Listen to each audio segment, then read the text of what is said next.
All right. Okay. So our speaker tonight is Luann Pruitt. Luann has extensive experience in new product development and sales. As she said, she started out in the invention industry through survival. So she'll tell us more about that. That's really pretty interesting. She has a wonderful story. She'll explain all this to us. But to put it in a nutshell, Luann ended up landing some major licensing deals. One with $31 million royalty. Yay. That's awesome. Yeah. And 4 million upfront advance. So, you know, that she negotiated that one well.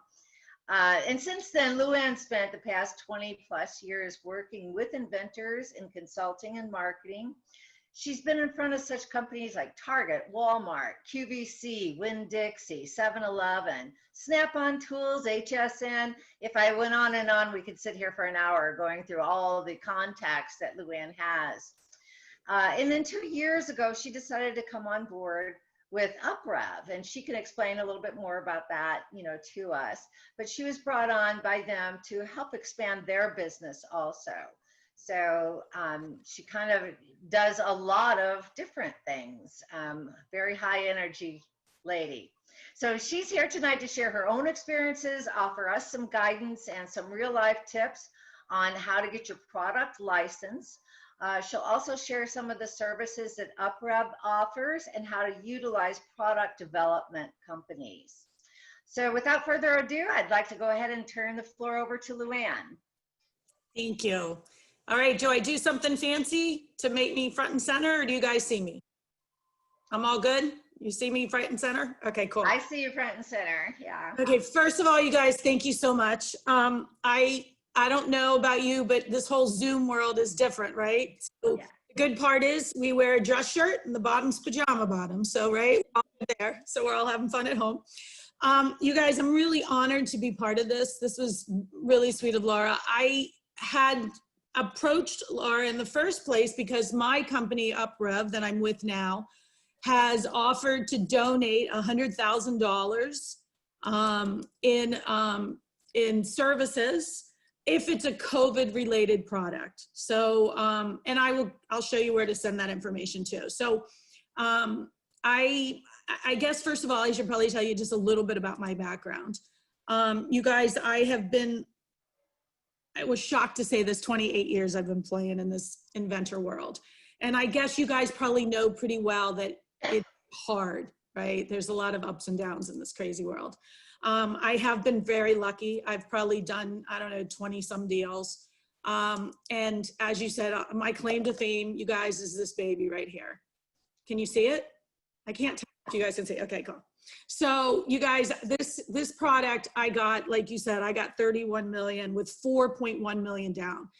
And you guys, I was kind of new in the industry. And so at the time when I said to my attorney, is this a good deal? He was like, are you kidding me? Like, most people give 10,000, 20,000 down, 25,000 down. So, but what I learned from this deal is what has changed business for me. And that is really what I want to teach you guys today. So I have a presentation that I did a slideshow, you guys. It's not my world's greatest claim to fame. So what do? I share it right here. Yeah. Down to your share screen. All right, I think I'm sharing the right one. Okay, here we are. But you want me to make it bigger, so yeah, make it bigger. Does that work? You just hit that. You got to click on that. There you go, girl. You got it. Yeah. All right, you guys want to make a big licensing deal and have bring value to your deal. So how many people, I can't see you. Everybody's kind of muted, so I can't see you, but I would love to know how many people have a patent, have a licensing deal working, have done it. Does your group, are you guys pretty good at this? Have you guys gotten some good deals, or? There's, you know, Luann, there's a lot of our members and a lot of people that come to our meetings are new, you know, okay, and just learning the ropes. There are some that have had licensing deals. Okay. But for the most part, they're new to the inventing world. I got you. Okay. So I just told you, you guys, take a look at the screen. This guy right here is how this thing came to me. So she took a toilet paper roll, she shoved the pantyhose in it, and they sent it to me and said, here, make me money. She was in sales and she was really, really good at it. But she knew that it's really your own product. So she went ahead and, seeked me out.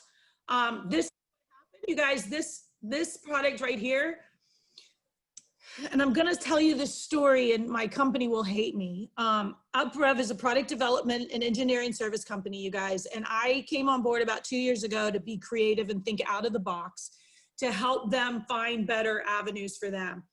At that time, I didn't like product development. I'm not a big fan of spending a ton of money if you're going to get a licensing deal, right? So if you're going to take your product to market, you have to get a quality product. It has to be ready to go to your buyer, packaged and everything in order to get a buyer to put it on the shelf.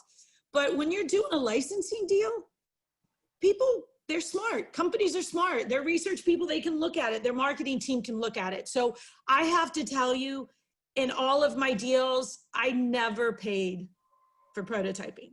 Okay, so I am going to try to hit you up for prototyping at the end, but I will honestly tell you, I never paid for it. So I'm showing you this because this is really key for me. When I was starting out to sell, I never had money, right? So I don't know about you guys as inventors, but even if you're sitting on millions of dollars, the last thing you want to do is invest in something that's really risky, right? It's a really risky product. You never know. I'm telling you, product is what, 1%. I think we might be up to 1.5% now because of Kickstarter. So you always want to spend as little as possible. So what I did was I found a packaging company out of Atlanta who was excited about the ideal and they wanted to be the packaging guy. So they made that sample for me for free. It took them a month and the machine when we got done was $1 million. So, but they invested because they wanted part of the deal. So if you see this next to it, that's what the product turned out. You guys, it's hard to tell size, but this is about the size of a roll of quarters, maybe between a roll of quarters and a lipstick, like a square lipstick tube for the women who know. Maybe a little bigger than that. And so then this is what the product turned out once they started making the machinery because they had to make $1 million machinery. So, so that's, that's my baby. You guys, I've done plenty of deals, but to have something where you can get 4 million down and 31 million guaranteed royalties is really not common. And I was really blessed. Oops, how do I go back? Back? All right, so you guys, I did this slideshow on the assumption that you guys would probably keep hearing the same stuff over and over again, and I didn't come here to repeat the same stuff. I really wanted to bring you some solid meat, some of the stuff that has changed my life and the way I do it. So I'll give you an example. When I did my pantyhose deal, it took me 2 years. I did a deal right after that took me 3 weeks. Okay, so what I've learned in the years of trying, I'm gonna try to give you that meat part, okay? You guys, I started and I told Laura this, one of my first real product was a drivetrain. My ex-husband now, but at the time he did not wanna work and I was working 2 jobs and he took my car, our only vehicle to drive me to two jobs. He gutted, put in a lawnmower engine and some hydraulics, and we got 155 miles to the gallon. I thought we were done for life. I thought we're gonna sell the sucker and we're gonna retire. Now keep in mind, this has been 20 some years ago. I called General Motors and they said, are you kidding me? We get 5,000 submissions a year. And why should we even listen to you? And so what I learned was I couldn't talk to the gatekeeper. I had to find a way to get beyond the gatekeeper. So how I did that was I would read articles every single day and I would read about the technology they're doing in fuel cells. And you guys, when you read those kind of articles, they'll quote someone. You guys, a press release is almost required to quote somebody, if not 2 people. Well, there's your person.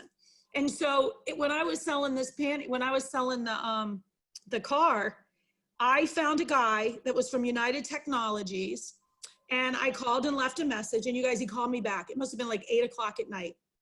And he calls me back and he is following up on my phone call. And I'm thinking I'm probably talking to, I don't know, like an equivalent level of like a cashier at Walmart or maybe as floor supervisor. I did not realize at how high I had gotten to the person on the phone. And when we started talking, he asked how he could help me. And as we were talking, I could hear this loud noise. And he said, "Don't mind me, I'm on a plane." Now you guys, this is probably 24 years ago. So he's using a cell phone on a plane. And I panic. I'm like, "Oh my God, are you allowed to do that?" And he said, "Honey, if they give me the plane, they're gonna let me use the phone." But he actually opened a door for me that got me inside of General Motors. I got to a gentleman who said, "Listen, I wish I could help, but we don't do that." I got back to him. By the second time I got around to him, he said, "You're not going to go away, are you?" And he gave me the appointment. And I took my car to General Motors. It was easy then to call Ford and Chrysler and say, "Listen, I'm coming into town. General Motors taking a look at this product." And they let me do it. So it's never about the gatekeeper. You probably have heard that 1,000 times, but I just want to highlight that. You don't care at all about the gatekeeper other than maybe formality, right? But try to go past that. And like I said, the best trick I know to tell you on that is to read about who is in the paper. This next slide is to know your profits. You guys, I know you probably know this, but I really need to stress this because I hear this so often when people call me. You think you have this great idea, right? You know it. You're like, "This is so awesome. I've gotten my patent applied for." And now you start calling companies to take it. Well, you don't know what it costs. You don't know what it's going to retail for. You have no idea what the investment in it as far as like your tooling, your advertising budget. You don't know any of that. You are just saying, "I know my ideal is great." Most of the time, you're not going to get any further because what that company is looking for is, how am I going to make a ton of money, right? So if you know, when you walk in the door, you know. So when I did my pantyhose deal, I knew exactly what my cost was, which I knew what my retail could go for, and I knew what my setup was, which unfortunately ours was $1 million for a piece of tooling. So that's never the number you want to hear, but I knew that. But what I knew too was that I could make $1 a unit, okay? So I already knew that. And then you know your market size, right? So now you know, and you guys, when I say market size, if you look up an industry, when I was in the pantyhose, I think it was actually a declining industry, right? Because women stopped wanting to wear pantyhose, where before it was required. Airlines, banks, that kind of thing, it was required. So let's just say my industry was, 70 million wearers. Out of that, you want to hope you get 0.5% if I was to launch that on my own. Does that make sense? Because you know you're a new guy, you're trying to do this by yourself. The chances of you getting any traction is really tough. And I see inventors all the time that think because 70 million people are buying pantyhose, they're going to buy yours. You got to erase that from your head. And you never, ever, ever, ever, ever want to tell somebody that you want a licensing deal from, that this is $1 billion product, or that, every single person is going to buy it. Because I am telling you, having been in this industry on both sides, the buyer and the seller, I am telling you, we tune out. The second you say that, we know it's not realistic. You haven't done your homework. You don't know what you're talking about. You're just overshooting it. You want to go in the door conservative. When I took my pantyhose in, I put together a presentation on how I would sell 10 million pairs. I think I said I could do 10 million pairs in 5 years, I think was what my strategy was. So when I sat down with somebody based on what my industry was, I knew that that was my 0.5%, right? So you have to know that. And Laura, you guys talk about that all the time, right? Understanding how to find your cost. You guys know how to do all that. We have people, that come in and talk to us about that. Okay, so you guys know like the secret ways to get numbers and all that? No, you can, if you want to share all that, please do. Okay, so I'll give you some secrets that I have found that just really help to get to the point. First of all, you always, I would always legitimately quote it. I would, let me see if we can go to another slide that might walk us through that step. I'm trying to remember how we did this. No, I want to take you back. Okay. So I like to shop. I used to get my numbers. The easiest way I could get my numbers is I will go to Walmart. And the reason I always choose Walmart, and you guys can do it online now, the reason I like Walmart is because Walmart sells it the cheapest, right? So if Walmart can sell it and make a profit, then you know it can be done. Okay, that's how I look at it. So if you walk into a store, and let's say you have a fishing pole product, and you go into Walmart, you're gonna find fishing poles that start probably at $50 and they go to $100, let's just say, all right? So we know off the bat that this fishing product might be, you know, your basic thing that's $50, and your accessory one that has all these extra bells and whistles is $100, all right? Just for sake of saying. So you're looking at your product, which is a comparable, let's say you've got a new improved fishing pole, all right? And you're looking at your new improved fishing pole, and yours has features that aren't as great as the one that sells for 100, but it's got more than the one that sells for 50. Makes sense? So we're just gonna take, for sake of saying, we're gonna take $80 is what you think it would retail for. Because that's just a safe guess, right? And it usually when you start verifying, it usually works out. Rule of thumb is that you need to be able to make that product for a fifth. You can get away with a fourth, but you probably need a fifth. So if you do it by fours, you know you need to make the product for $20. Okay, the cost has to be $20. If you're doing 5, and that's just to survive in this world, you guys, you probably want to do a fifth, so you're looking at whatever that is, $12, $15. And let me explain that really quick. You guys, what happens is the product gets manufactured, it gets sent to wholesale, wholesale sends it in for retail, right? So everybody keeps doubling their pieces. When you get into a retail store, they're going to want to take a discount for marketing, and they're going to want to take a discount for buybacks, is what they call it. Okay, so that means what they can't sell, they want you to buy back. So a lot of times they'll do it by taking a discount. And so by the time you add all those fees in there, there's very little profit left, right? Because most of the time, you guys, wholesale is half of retail. So you got $80, you take out half of that is 40. Now you're down to 40 and your cost is 20. You got $20 to maneuver. Does that make sense? Am I saying that right, you guys? So you understand that. And the reason I want you to understand that is because some of you are probably massive inventors. Like you're always thinking of these really great ideals.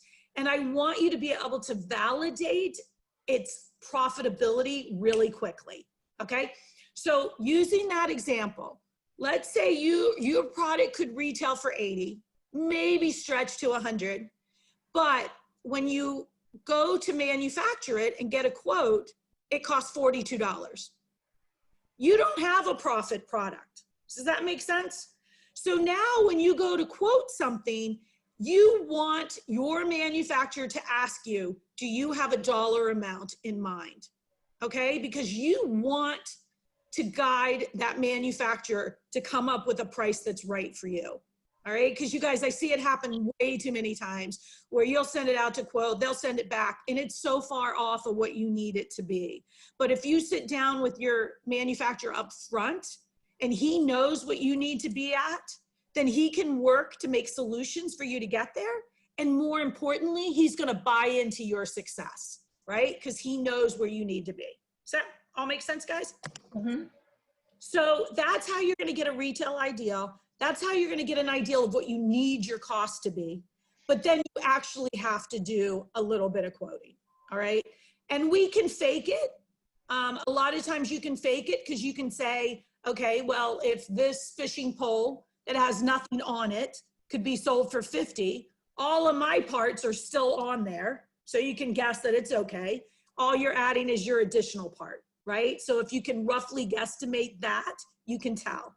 Okay, and then that way, you guys, you can tell right out of the bat whether it's going to succeed. So I'm going to give you another example. I had a bingo box. The bingo box was a small, I don't know if you can see. So it's this small, cute little thing that sits on your table. My guy lived in Vegas and he loved to gamble, And when you're in Vegas and you play bingo, you guys, it's like 13,000 people in a room. And so if you're anywhere in the back and you have bingo, they can't hear you when you scream. So he created this little box that had an antenna and it lit up on top, and you push the button, it yelled, bingo, bingo. And cutest idea I'd ever seen. Absolutely cute. Just out of curiosity, Laura, what do you think that should retail for? To maybe $10. Exactly, $15? $10, $14.95. It's a novelty product. It's a really cute gadget. $250 was what he was trying to sell it for. Oh my gosh. He had it made out of a metal box. It cost him $100 to make it. And he actually had companies that liked it, but nobody can sell it for that kind of margin, right? It's just out of whack. And so I came on board. We were able to get it on the front cover of a bingo company, that wanted 500,000 units. They were going to put it in the Walmart shelves because we got it down to where we could manufacture it for $3.25. We could sell it for $7.25, right, you guys? So he leveraged his house for $250. You guys know right off the bat, that product was worth $10. If he had just thought that piece through, he would have never spent all that money, right? He could have saved himself a fortune and whatever. So we all get that, okay? I say that because, like I said, you could play with product all day long. And if you just did that simple test on every one, you would start going, good one, waste of time, good one, waste of time. The next is protection. You guys, this is so important in my world.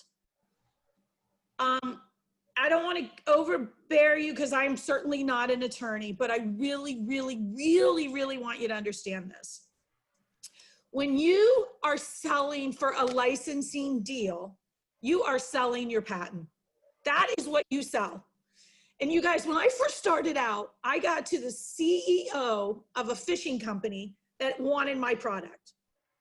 And you guys, when I go to sell a licensing deal, I never show, never, ever, ever, ever show your patent until it's time, right? Until you're sitting down at the table. So I get all the way to the top. I get everybody pumped up. I am driving to this meeting going, I'm scoring. I'm so excited. I'm ready to cut this deal. I pull out this patent and it's a design patent. The gentleman got up, shook my hand and said, good luck to you. And I was like, whoa, what just happened here? And he said, a design patent is not valuable. There's no value to a patent, to a design patent. I got in my car, I called my patent attorney and I said, what just happened? And he said, my daughter at the time was like, I don't know, 4 years old, 6 years old. He said, have your daughter go home, look at your product and tell her to draw that in any way she wants.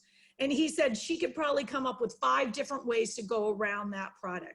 So I have never been able to sell a design patent. So unfortunately, patent attorneys like to throw that in as a bonus. Let's just go ahead and do your utility, but for $1,500 more, we can get a design patent. Here's my pantyhose pack. If I changed this pantyhose pack, my design patent, by an 1/8 of an inch on this corner, you've gone around a design. So don't spend money on a design patent ever, ever, ever, ever, ever, unless you're somebody like Apple who has the coolest, uniquest cell phone. Those are like the people making money on design patents. The other thing is, I'm sure you guys have probably talked about this, but you guys know the advantages of a provisional patent. You guys, a provisional patent is my favorite thing they ever invented. And this is the reason I like it. For one, you guys can file it yourself for $65, okay, which is freaking huge. I have a form that if you guys, want to reach out to me, I'll send you a form that I use as a submission form. But in my submission form, it has everything that you need that has to go into a provisional patent. When you do a provisional patent, what it does is you tell what the product is, you show some drawings and some description, but you do not add your claims. All right. So what that allows you to do, and IBM likes this kind of thing, because you guys probably heard this story. Companies like IBM stopped patenting things because as soon as they did, people could steal it, right? Because once it's made public, they could figure out ways to go around things. So what I love about a provisional is you don't put your claims in, which means that you can't tell people the secret sauce that makes you successful. So they're scared to try to go around you, right? Because they don't know how. The other thing is it gives you a year to file your claims, which gives you a year to market your product. So this is the secret, really fun secret that I love. You can go online, you can look up how to write your own provisional patent, and they'll walk you through it. I've had waitresses do it, so you can do this. You can write your basic format and you can send your provisional in, or you can call like my attorney or a patent attorney who usually will review it for about $150. So now you're in it for $2.25, and now you've got something that you're gonna submit. I like that you have it reviewed by your patent attorney, because you guys, your claims are what makes it work. So when a patent attorney looks at your product and he goes, wow, I don't know what kind of claims I could write so that I could get you coverage, then you know you're wasting your time. But if he comes back and says, oh my gosh, I can write some great claims, then you know you've got a product that's worth spending money on, right? So when you go to write your claims at the end, you're ready to go with your patent attorney. So don't you ever share this secret with patent attorneys because they'll hate me. But my patent attorney will review for $150. You pay $65 to file. And then when you go later to add your provisional claims, he charges $1,800 to $2,500, okay? When you add the claims, right, you guys, when you turn, what it is you're taking a provisional patent, it's an application, and you are turning it in to a utility patent. Let me tell you how much a utility patent costs when you come out the door. It's $7,000 to $10,000, right? So if I walked in the door tomorrow and I say, I have this really cool idea, I call my patent attorney and he's probably gonna quote you somewhere around $7,000 to $10,000, all right? If you go my way, even if you go with a provisional patent up front and you pay $1,800 to $2,500, even if you go back and get them to add your claims, you still saved $2,000. Does that all make sense? Make sense? Okay.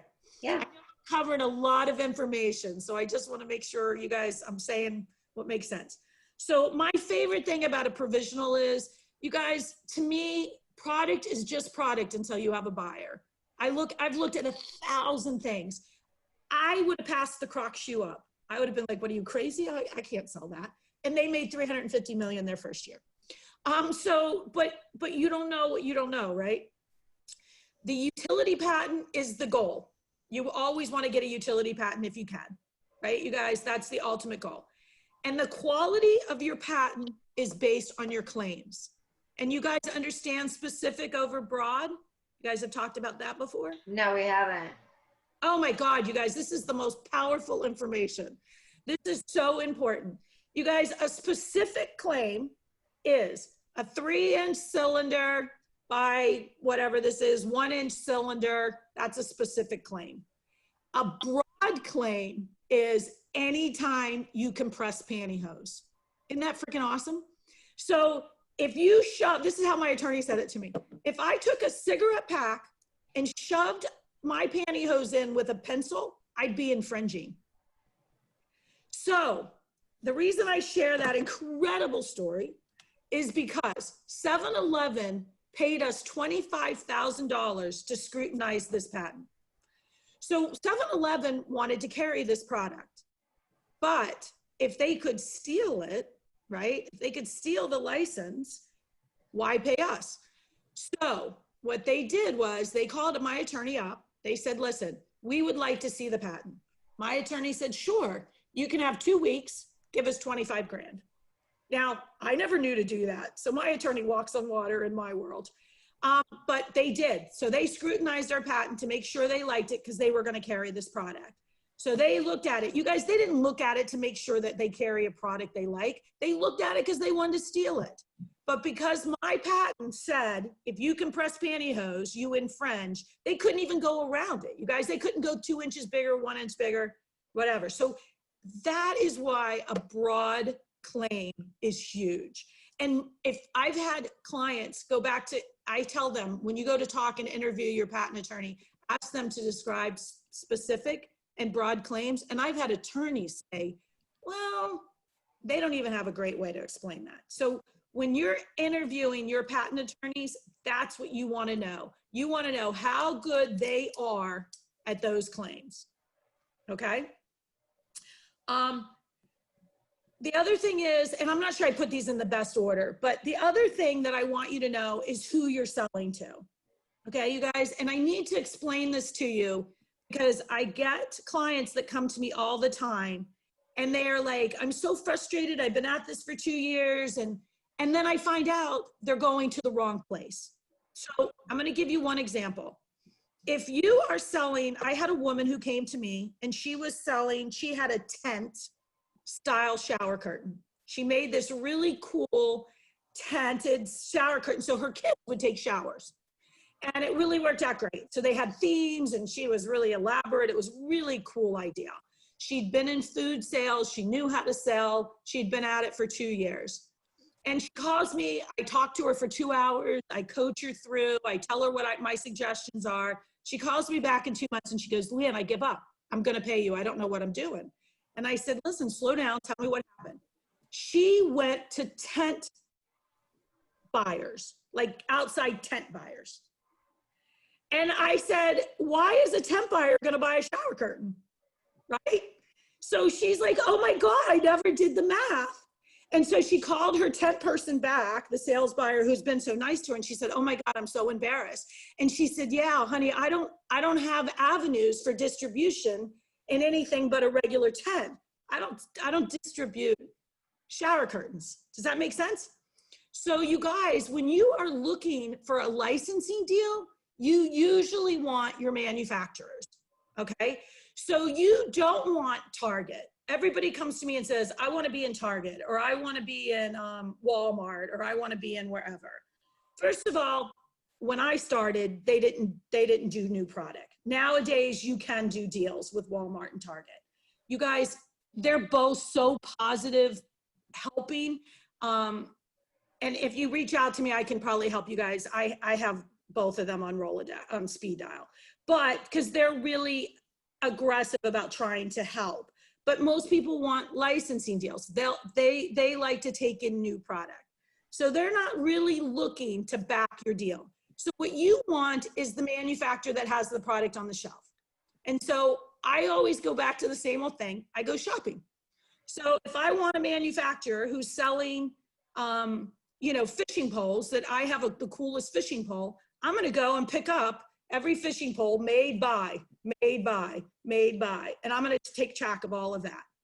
Then I'm going to go to my associations. You guys, everything on the planet has a national association. It cracks me up, but there is nothing you can't find that doesn't have an association. So when I did my pantyhose deal, I looked up Pantyhose Association, and sure enough, there was one.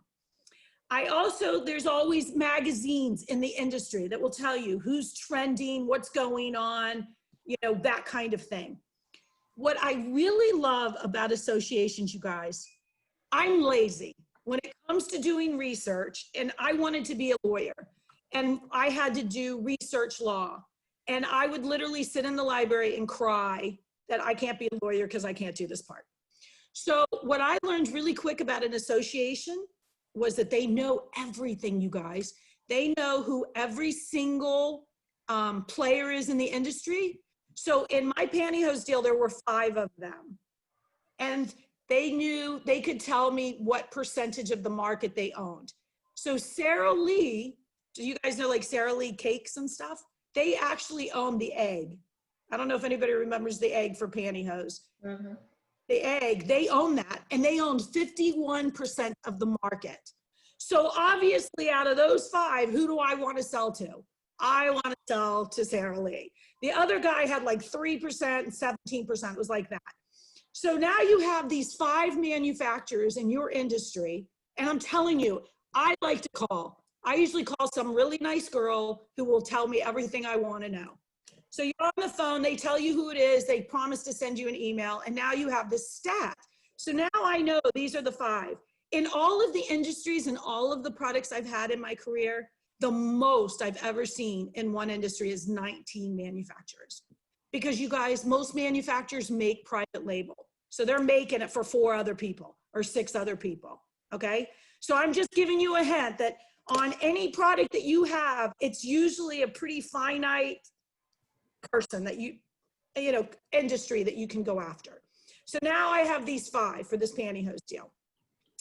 Anytime that you go out to do a licensing deal, you want to test on the little guy because you want the big guy, okay? So one thing I have learned is I will go and I will call on somebody or I'll send them my information. And I've had a buyer send back and say, did you look at this product? It's your exact product. And you're humiliated, right? You're sitting there going, oh my God, why do I not know my competition?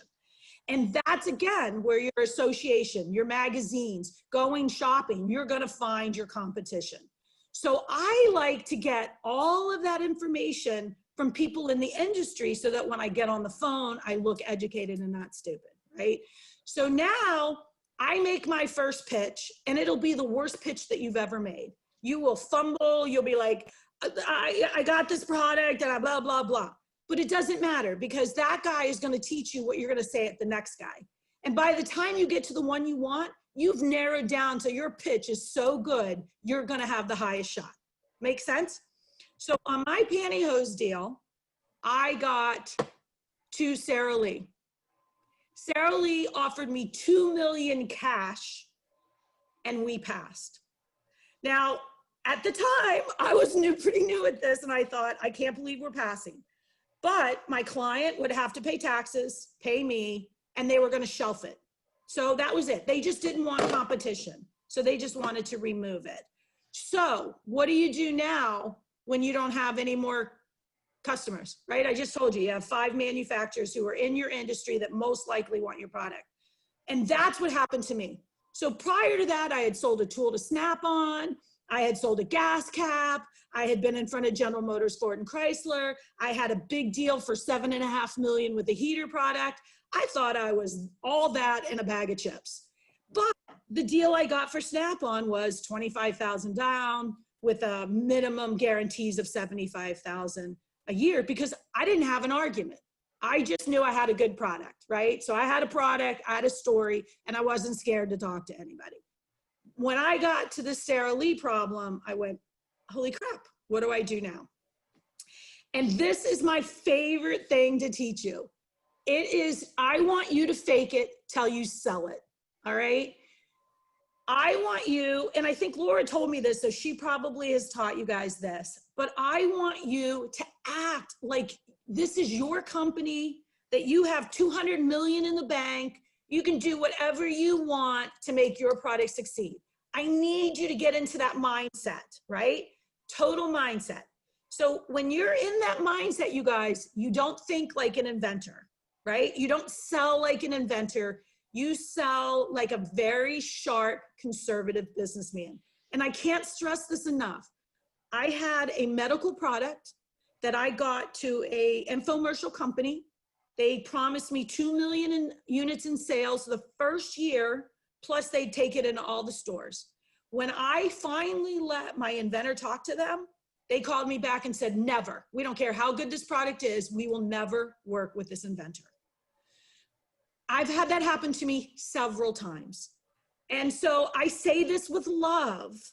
You have to raise yourself to this conservative, smart businessman. Does that make sense? Business person. So like I said, you don't go in the door, I'm going to make you billions. You're going to go in the door. How can I get help? I need some help. You're going to ask for help. You're going to ask for guidance. I'm new at this business. This is my new thing. So when I say I want you to create it like a company, what I did was I put together, it's so funny to laugh now. I took this product and I literally called on Target, Walmart, Winn-Dixie, 7-Eleven, those kind of companies. I spent $300 on a graphics back then, and I sent it around because everybody loved this product, you guys. It was crazy. Women loved this product. And I got 7-Eleven to want 11 million pairs, and Winn-Dixie wanted 9 million pairs. So Winn-Dixie called me in their office. I brought my little PowerPoint. They told me as long as I work with this type of pantyhose, they would purchase 9 million pairs. So they gave me a letter of intent for 9 million pairs. 7-Eleven agreed to 11 million pairs, but then I told you what they did. They snuck in and said, whoa, wait a minute, maybe we can steal this for ourselves. And they scrutinized, and we made 25,000 along the way. So you guys, I knew what my cost was. I knew what it could retail for. And so I could put a sell sheet together. Now, back in my day, we didn't do a sell sheet. I try to do the opposite of what everybody else does. And like, if you go sit and watch Stephen Keys, I love him, absolutely love him. But I'm sure he's gonna teach a sell sheet, and he's gonna teach, you know, what all his little things. I find that his company probably has 3,000 manufacturers that he reaches out to on a regular basis. Invention Home, I think they have 6,000. I love them both. I was gonna work with Russell because I have to talk to you. I have to go in the door. I'm not just let's massive send this email out to you and hope you buy, right? So think about how many times you're getting the same thing, the same thing, the same thing. So I didn't do that. I always had an email that had something different. I always did something personalized. But today, having a sell sheet is really powerful once you get past that introduction. So now I have literally the value of a $21 million company, right, you guys? So I pretended when I got my quotes and I got all my manufacturing that we had all intent to do this, because nobody knows if you're sitting on $1 million in your pocket or nothing unless you say too much. And sometimes we talk too much. And so we don't want to do that. So to bring value to your deal is to bring the interest and then go to your manufacturer. All right. So now I'm going to teach you a few tricks. So you guys, every product I try to quote a price, I try to get quoting. I like to use, like if I would have those 5 manufacturers, I would like to use them, okay? This tip has worked for me so many times, I can't even tell you. So I go to my manufacturer and I have this product and they make things similar, right? Because you guys, don't make the mistake and miss the mark, right? So if you're making fishing poles, don't go over to a contract manufacturer who just does product, right? Because sometimes you have to. Sometimes you have something totally unique, and you guys understand what a contract manufacturer is, right? That's somebody who can do custom type manufacturing. So they may do 17 different types of products, right? So when I say that term, I want you to understand that. So I want you to go, like for me, I would go to my top manufacturers that I want. So I'm going to use my heater as an example. I had a heating product that this is all I knew. I knew that if you hooked it up, it could hook up to any existing unit and it could save you 50% of your electric bill.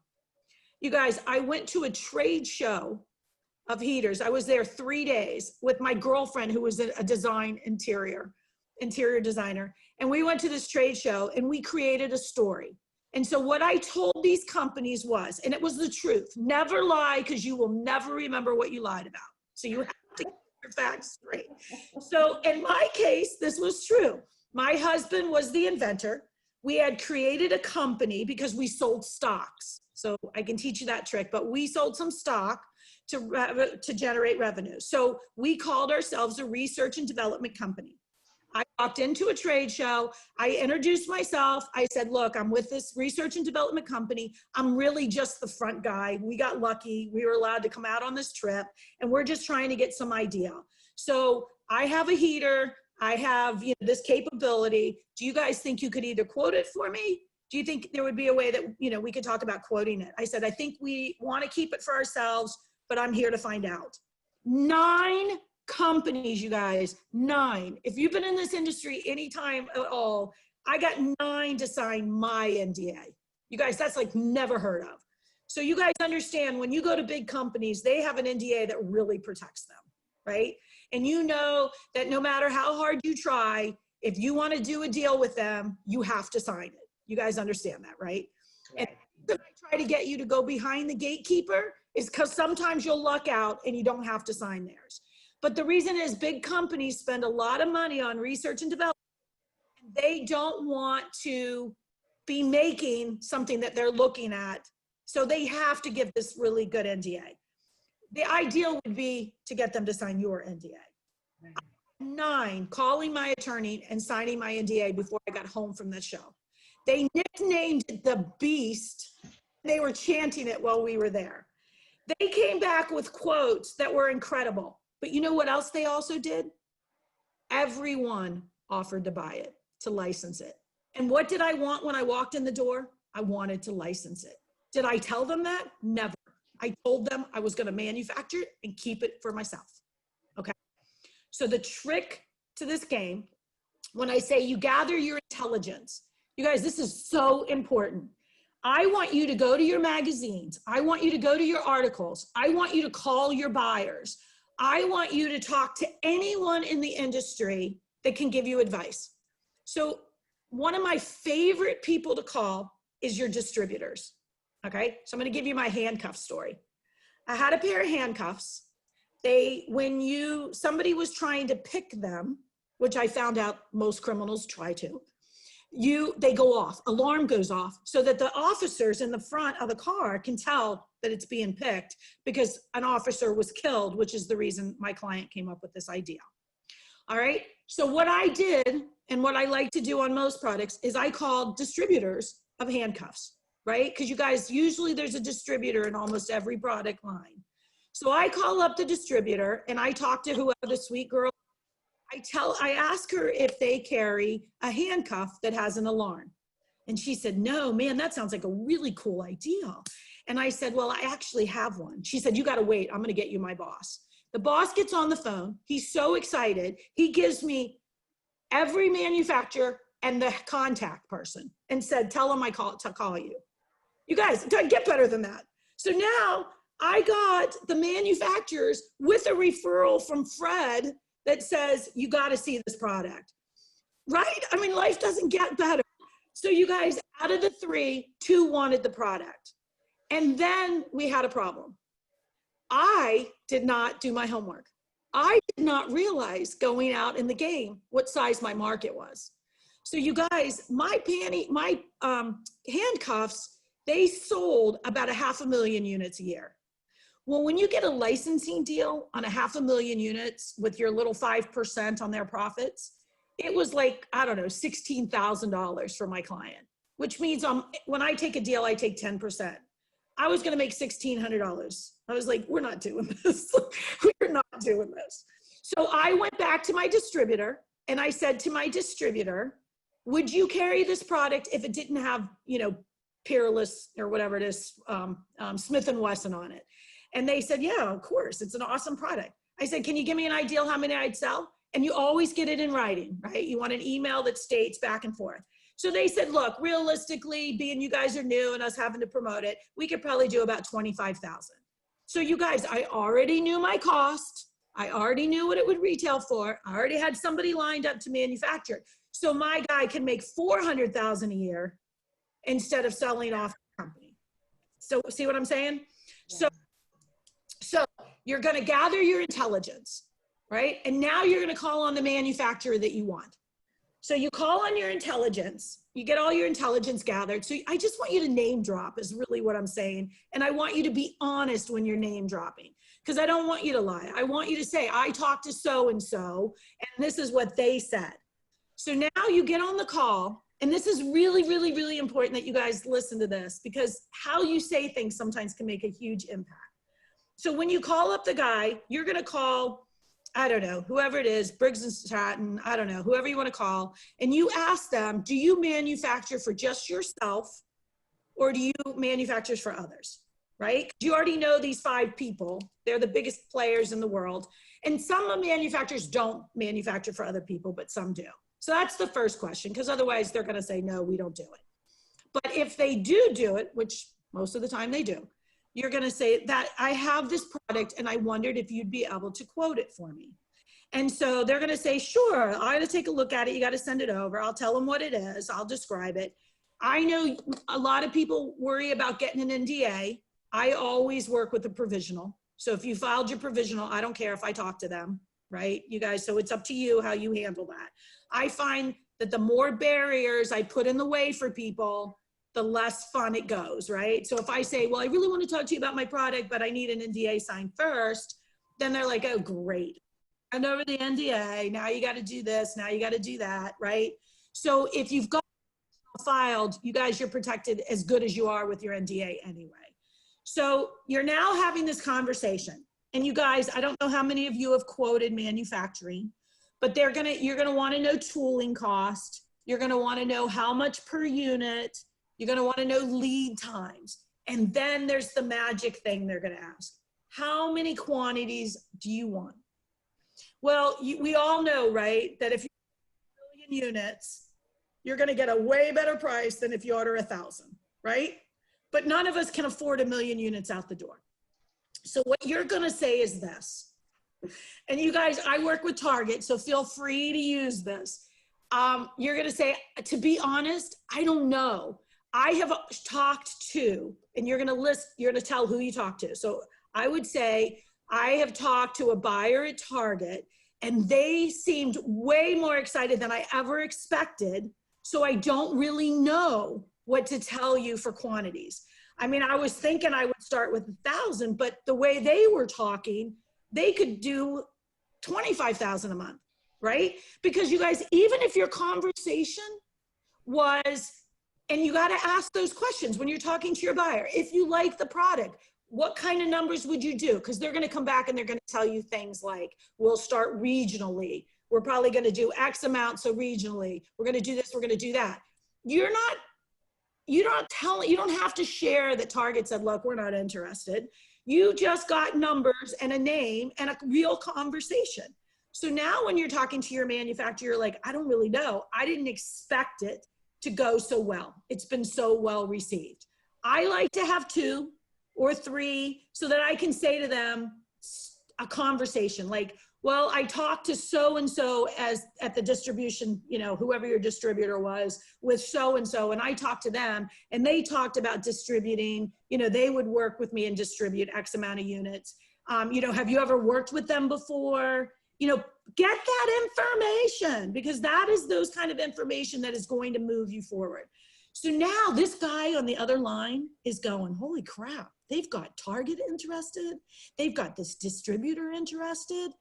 So he's going to start thinking, because they're that engineering mindset, and they're going, okay, well, logically then you're probably going to need, I don't know, you might want to need, you know, a double mold. You know, they're going to try to sell you this, and then they're going to talk about, well, to keep your quantities at the volume you need. Just listen. Write it all down. Just listen. Let him quote it. You're going to send everything to him, and then this is what he's going to do. As he's sitting down to quote this, if he likes your product, he's going to take it upstairs, and he's going to meet with his marketing team, and he's going to call you back, and he's going to say, have you ever thought about licensing this? And I swear to you, I've had it 6 or 7 times. It's awesome because you haven't sold anything, right? You just asked for help to get what you want. So he's now looked at his product and he's gone, oh my God, we could make this. And if she's in Target, their salespeople have probably already called whoever they're working with, right? Whoever their retailer person is. So does that make sense, you guys? So you're really getting your your manufacturer representative is getting your sales team excited, and then they're coming back with a quote asking you for a licensing deal. Does that make sense? All from just giving them homework and strategy. So you're just sort of giving them an excitement that people have bought into this, right? You're not lying and saying they're going to, they're saying that. All right. And then there it is. You got yourself a licensing deal. So am I hitting on, does anybody have any questions? Am I saying too much? I don't want to overwhelm anybody. I can't see anybody, but Keith. Yeah, Luann, I have, one question with what you've just told us. What's kind of like a general time frame of how long it took you to do that? From the time you started calling to the time you got the license. Okay, so this is the one thing that has happened for me. When I used to say it takes 6 to 9 months. Really get something off and going. If you take the time and I'll give you an example. My company, we put out a pitch to our engineers and we said, listen, you guys, we have this PPP money. We're slow. Let's go ahead and put an in-house pitch and see what our guys could come up with. One of our guys came up with a product, really cute idea. Can't patent it. It's not original.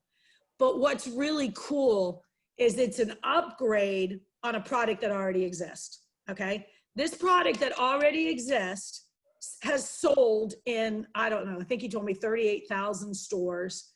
It's been selling for over 20 years, so it's not even patent protected. But our upgrade is a technical upgrade to a very simplistic plastic product.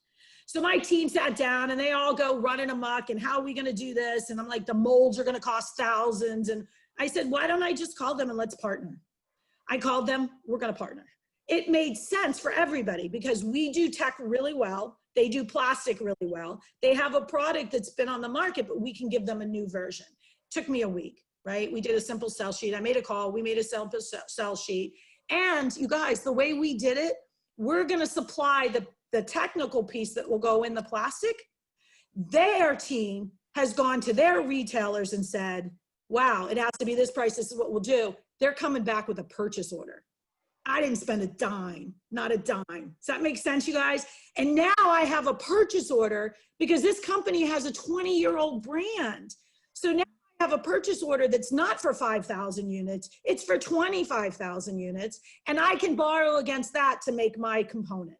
So it's like the zero way to get to somewhere. And that's what I live for, you guys. That is the goal in my life, is to try to create strategies that will come together like that. They don't always, trust me, they don't always, but that is what we work for. So it's really looking at your product and really fine tuning what your outcome is and who is going to benefit the most. We spend way too much time. Like I told you, there's 5 manufacturers and you're over here. You're wasting so much time going nowhere. So if you can follow those steps, really simple, you can get somewhere really quick. And sometimes you'll get, it's already out there. It's too much money. You guys, the retail, you can't sell it for what it's worth, right? You know what I mean? And licensing deals aren't as easy as they used to be, you guys. You know that, right? I have so many companies who have said to me in the last couple of years, we'll tell them to put it on Kickstarter and call us later, right? Why do they want to invest? So like I said, if I can look at something and figure out like a cool win, then I can get there pretty quick. Oh yeah, and then here's my last. This is how you guys can reach me. I am more than willing to give you 30 minutes of my time. If you want to call me and I can help you look at what you have, make some observations, I'm more than happy to do that. I hate when I can't win on a product. I will tell you that. It's so hard to not succeed. And so many times you have a product and you find out there's something almost exactly like it, if not exactly like it. And that's really hard. And right. Luann, at this point, why don't you stop the screen sharing and then we'll go back to the gallery view. So if you can get, you wanted to go through that first. I'm sorry. No. I think I told you guys this in the beginning. how we met. My company put out this $100,000 and donated money to help for a COVID product. So go ahead and you know the information. They've sent it out. Now tell me how to get out of my screen share. Oh, Okay. stop share. Okay, there you go. All right. Cool. Okay, so now let's go to, you guys can go up to gallery view also, which is top right in your screen to be able to see everybody. So Luann, if you want to do that, because I know you like to see everybody. I do love to see. Tell me how to do gallery view. You go up to the top right of the Zoom screen. Oh, of the Zoom screen. And you can see speaker view perfect. or gallery. Oh, yeah. Like I've seen that on TV. Okay, cool. There you go. I mean, Luann, that's just awesome information. You know, I really a lot of information there. It's a lot to absorb. I know. Yeah. So what I'm going to do, because you know, we want to make sure we're within our time frames here, is go ahead and open it up for some questions. And I know Luann and I were talking before this, and this is what she kind of really lives for. You know, she loves seeing you face to face and, you know, talking with people. So if you have a question, as you all can see, if you have it on gallery view, Keith has his hand up. See the little blue hand up there? So yeah. First question. So what you would do is when you have a question, you go up to the top right part of your own image screen, okay? Your own little Hollywood Squares box, and go up to the top right, and you can unmute yourself. After you've asked the question and your dialogue with Luann is complete, please mute yourself again, because that'll make it nicer for everybody else. Okay, so why don't go. Oh, let me just ask you really quick. You did say that the whole group has signed NDA, so everybody can talk. So if you want to ask a direct question, because you guys. No, no. This is not all members. This is open to the public. So this is not a time to share your product information at all. It would be considered public information at this point. Okay. The only time that we show our products is during our closed door, you know, members only. So not everybody has NDAs. Okay. Yeah, I don't want to get anybody in trouble. Okay. Okay. So Keith, why don't we go to you with the first question? Luann, I was just curious about your story and all the activity. I was just at the pace that you go at. I was going, wow, what energy. But I was thinking out loud about, you started off by saying you had 2 jobs, and then in the process, at what point in time did you give up your 2 jobs, and or how far along, how did this work out? Because most people are working, they don't have access to maybe get all the things done that you're suggesting because they're actively at work. 8 to 5. Well, nowadays we are blessed because you guys, I just read a statistics that said that 56% of people would rather do email and only 29% want to talk on the phone. Okay. So first of all, we're in a world where people will receive. And for me, with my UpRev company that I help them, I do most by LinkedIn, you guys, and I do really well with LinkedIn. I loved LinkedIn with buyers because they really will, they're receptive. The thing that you have to remember with buyers though, is that you guys, most of the time, they look at a million stuff. So if you can build a rapport to get a yes or a no or why you don't like my product, and don't push, you guys, too many people try to take your square peg and shove it in a round hole. So if a buyer tells you why they don't like it, don't resell him. Shut up, take what he tells you and move on, because now you've just irritated him and you're never going to get anywhere. Okay. So for me, it took me, well, I got lucky. I told you this is what we did. We created a company and we sold stock. All right. Because we had a drivetrain that we thought got 155 miles to the, and people love that. So it just happened to be, we had some pretty well-off friends and people, we had an attorney friend, and you guys, we structured a company. You could sell your stocks for $50 or, and now they've changed the laws, because it used to be you had to be an accredited investor, which means you could only have 35, I want to say quote, quote, poor people. And you could only, and then the rest had to be wealthy, and wealthy was pretty high defined. And nowadays, I think you can raise up to 2 million from any economy level. So economic level. So we created a company and we sold stock in that. Now we sold stocks 25 years ago for $2,500 a share, but we had a car, a drivetrain. I had appointments at some pretty awesome places. So it was easy to raise money. So I was able, because we learned really quick that for us, my gift was being on the phone and not running restaurants, which was what, my background. My school's degree in marketing and corporate management. But so for me, that's the way we whipped it. So what I try to do, you guys, is I try to take my circumstances, whatever that is, and create your best strategy, right? Because you have to work with what you have. So when I was doing the husband thing with the car, you guys, he could not talk to people. God love him. But it's hard enough when you're taking in this much information to stay engaged. But when you get somebody to talk about physics and people's eyes just rolled over, even people in the industry. So I used to say, your brain is in a jar and I'll pull it out when I need it. So like I said, we went to a trade show and we created something that worked with our truth. You always stay to your truth, but you try to create something that fits you. So I could probably look at every one of your stories, everybody's scenario, and try to give you a strategy that I think would work. So my biggest strategy, I would think for all of you, is take a lunch break and start with a distributor. If that's an easy no-brainer. They'll teach you so much. Research your association. You can do that at night. Send an email. Send an email to the members guy at your association. Your members guy knows everyone. So I've called before for my UpReddit. I am desperate need for work. And I've called the Association of the Manufacturers Association member, and she's like, look, I just happen to have. So they're a great place for every person to start. So yes, you get to quit easily. This is the worst industry to make a living. I'd love to say awesome, wonderful things. And I have clients that are still getting money.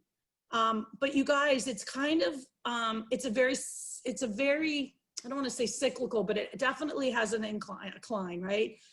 You sold a product, a licensing deal, right? They start out slow, chug, chug, chug. You hope they hit, and then you pray to God they don't just die, right? So if nobody is working on keeping your product up, you could be out as fast as you came. So stick every dime of success in your pocket and pray for another one. Thank you. You're welcome. And mute myself here. Okay, one of the things that you mentioned too kind of sparked what happened to me when I licensed my product a long time ago, many years ago. And what I found was I had to go out and police some of the stores that was in. Because I had a product for like a little girl's, blue jeans, all right? Decoration for the back pockets of little girl's blue jeans. And I found my product hanging like next to the Depends, or next to, some aisles that it really did not belong in at all. So Luann, can you address that? How you kind of police your own product too, to make sure that your license. Oh yeah, exactly. So first of all, you guys, whenever you get to the point, I always think of myself as the raw girl. I get people so pumped up. So I told you on my pantyhose deal, you guys, who bought my pantyhose license was an investment group. You guys, they had Kuwaiti money that was like more money than God. And I pitched to them a business plan on how to make this work, because I told you I ran out of places to go. So I put together a business plan where this would sell 10 million units. But the guy I sold to was a salesman, and we love salesmen. So if you get a salesman excited, you guys, and you say 10 million, he came back at 100 million. He convinced them that it was worth 100 million. And I was really, really lucky because I was able to say, look, Sara Lee made me an offer. I can't tell you what it is, but they made me a good offer. That's how I got 4 million down, right? Because they were like, holy crap, Sara Lee can give us a ton. So the first thing is you get people pumped, and then you bring in your attorney. You get your checks quarterly, right? Is that how you're getting yours, quarterly? Right. your checks quarterly, and you always want them to be made payable to your attorney, because it is way more easy for that guy to write a check knowing that an attorney is receiving it than you're on the list. I've had one client that we didn't use an attorney. I swear to God, every couple years they're out fighting for their money. The other thing is, like you said, you really have to track it. I have a client who pulled it back. She took her $100,000 for the first year. After about a year and a half, she said, forget it. She took money, she did it herself, and she did $2 million on her own by herself the next year. So you do have to stay on top of it. What I am a really big fan of right now in our world, if you can, and I'm noticing that it works. I've got two, I told you the one, I've got another one I'm trying. You guys, partnerships are amazing, okay? Because first of all, we all are sitting on a pandemic. Nobody has a whole lot of money they want to throw at anything. And when you have a solution where you can actually be a partner, like I described, where we could create it that way, I still have control, right? So I still own it. I'm still part of that partnership instead of just that mercy of, here's my deal. You pray they're doing a good job for you. But that's all you can do. And you can, I'm sure your contract allows you to look at the numbers and require them to do that. You're a one guy SKU, and that's always a challenge, right? When you sell, you know what I mean? Like if you guys, do you have product line to go behind that product? Because that would have been a home run for you.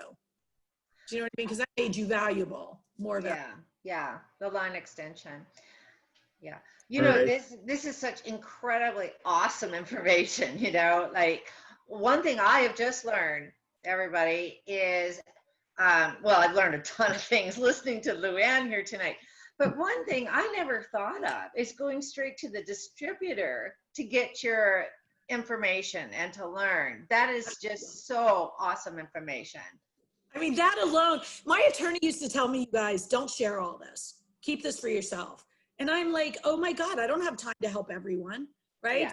Why would you not want to know this? I am telling you, if you do that, if you just did that, if everybody who's listening to me tonight filed it for a provisional patent and get it reviewed, so spend the $225, get yourself protected. If you do that, you go to your distributor and learn everything you need to know. Now you've got your buyer and you use my tricks. Get me some name, get me some ammunition. Even if the phone calls are just, can you help me? I have a new product. Can you take a look at it and see if it's something your store would carry? People love that. Don't sell them. Ask them to take a look at it. If they like your product and they want to help you, they'll go beyond the Call of Duty. Now you go to your manufacturer, I'm telling you, your chances are at 87% that you'll get a licensing deal. You know, it's amazing how it works. If it's a decent product, you guys. I mean, let's face it. Okay, we've got somebody who's had their hand up for quite some time. I'm going to lower your hand and you can go ahead and ask your question. And then after that, we do have a question in the comments. Okay, cool. Hey, how you doing? Oh, hi. Great. Hey, how you doing, for Laura and everybody? Keith, how you doing? I haven't seen you guys in a while. Yeah, I do have a provisional patent, and sometimes trying to get a non-disclosure agreement for them to sign. Sometimes, well, only one time that happened, but sometimes it gets a little complicated. Sometimes they don't want to sign it. That well, we get this. We get people shipping us stuff or asking us to sign something all the time, so just go for it. I found out I should not do that at all. But I had another question. I was like, is trying to, because provisional patents, which I have, but utility patents, I know that can be financial at this time right now is a problem. Oh, I wouldn't say a problem. For me, it can be kind of like, taking bread or whatever, or water from me, so to speak. But do you, with your company, try to find I would say like an installment plan, so to speak, or with your lawyer, or is it, it's for me, I'm trying to word it, is there any way can your company lower the cost, so to speak, or is that like the base of, I think you said $7,000 to $10,000? Oh, okay. First of all, I'm not an attorney, so I don't do any of that. True. I have an attorney who could help you, but you said you have a provisional, correct? Yes, yes, I do. Okay, and how long have you had it? I just redid it. I had it for the last 2 years. So Oh, and I you have, keep refiling because are you going under the premise that you haven't marketed it? Because that's the only legal way that you can file it again. no, each 11 month I redo it again. So I put in the application, I spend the $65 and I redo it. Every So year? every 11 months. I know they say 12 years. Okay, yeah, But I for try to 12 do months. it. Okay, well, technically, you're not supposed to be able to refile for a provisional unless you have not done any marketing. So if you've done any, supposedly, so I'm just saying legally, Not But- really, not really. but if you haven't done anything with it, that's fine. You refile your provisional. So the question you're asking is, does somebody do installments on the claims part? Is that what you're asking? Get a Yeah. utility? Okay. Yes. I don't know. I don't do that. I think I have seen it on like LegalZoom for as low as, I want to say 400 or 600 if you've already filed your first part. Okay. I don't know their quality. I don't know, because everything that you have matters in that thing. Have you tried to market? Do you know what kind of interests people have had? Well, I did try to, I'm sorry to cut you off. I did try to kind of market. I do have a video. I had someone on, I did a prototype and I tried to do an upgrade of a prototype. The guy just like, then I had to get my money back from this Upwork because the guy, I guess he just bailed out at the last minute. Then I do have a video. I am talking to somebody right now from SCORE. And so, right now I'm trying to kind of push it. And I also, I have a video on Instagram on my Instagram page. Okay, But, so can you tell us what it is, since you obviously put it out on Instagram? yeah, well, it's basically it's connection with like a backup camera. It's basically, I'm a truck driver, a licensed truck driver, so I get people always following me long distance of time. But at the same time, with my anxiety, I don't have an anxiety problem, but to me, it's irritating when I see people driving too close to motorcycles and cars. They don't back off, or they just get angry and go around people. So with my idea, if they get within 5 or 8 feet of your vehicle, flashes a light to let them back off. So I do a trick with the truck, and 9 times out of 10, sometimes 10 times out of 10, they back off or go around the semi. So basically, it's a warning signal to because 20% of the fatalities in driving is because of rear end crashes. So I'm trying to drastically bring that number down. Did you do a search on that product before you started? Yeah. Well, I did a search with a guy. He is a millionaire, so-called millionaire. Well, anyway, I did a spreadsheet. I got a spreadsheet. I also got a business plan. So I have been working on it. Yeah. Okay. And when is it up? When is your patent up? The provisional patent will be next year in February. Okay. You just need to leverage everything that you have so that you don't have to worry. If you could get somebody interested, they'll pay the balance for you. But you might be able to get enough leverage. Every once in a while, my attorney, if he likes the product, he'll do it. You've got my information. If you want to email me some stuff, let me take a look and see if I can figure out something that would. Yeah, I'm sorry, and also like I remember you saying before, even a provisional patent is good enough these days. I know. Well, a provisional patent is worth. I've had companies buy a product with a provisional patent and they paid the balance. Okay. Yeah. So I mean, I have. So it has to be a decent product, right? Because people want the product, you guys. There's tons of companies that want product. It's just that it has to meet all these criteria, right? It has to be cost effective, it has to be made easy. It's got to be a mass market. And the world changed, you guys. 5 years ago, 7 years ago, they wanted home runs. Now companies know you get 1 million, you're lucky. You just keep building more, so they need more. Does that make sense? There's just so much competition. So So- Isn't it like one of the reasons why it's important to have kind of a line extension? You know, you look at Line like extension is good. like Mike Lindell with My Pillow. Started out with My Pillow, then he extended that to the little foldable pillow and the all kinds of things. So you keep that in mind. You know, as we're talking here, Luann, too, what companies? You know, we all hear about open innovation and companies, you know, that are looking for products. What companies do you see, or maybe different types of areas, maybe toy and hobby or something like that, that is more Okay. open for open innovation and easier to work with? Yeah. Okay. So you guys, golf, fishing, they're like the fattiest products, right? So they fat in, fat out, right? So they're always looking, they're easy to call.